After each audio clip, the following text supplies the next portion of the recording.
ceasul trist al înserării, sus pe Golgota o zări, o jale fără de speranță, căci răstignit Iisus muri. Veneau în jos, plângând sărmanii, căci l-au pierdut pe cel mai drag, pe cel ce-a fost o rângăiere și prieten bun celui privea.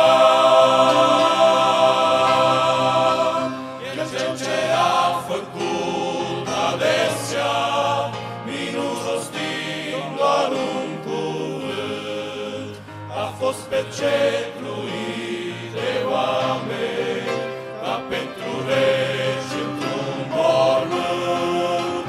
Veneau vrăjmașii că sfârșiră cu învățătura lui Iisus, credeau că soarele dreptății sus pe Golgota a pus.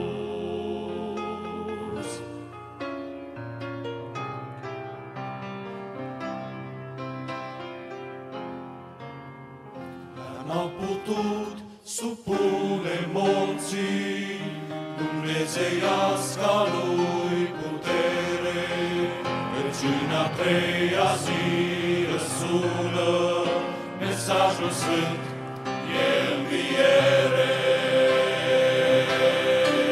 Și glorios asupra morții puterea lui și-a arătat, de bucură creștinătate, Hristos din morți a înviat.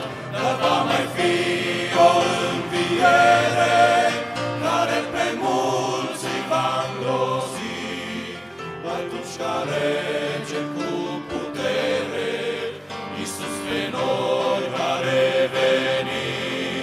Vor învia toți muritorii din al pământului ungher, unii pentru o sânda morții, iar alții pentru slavă în cer.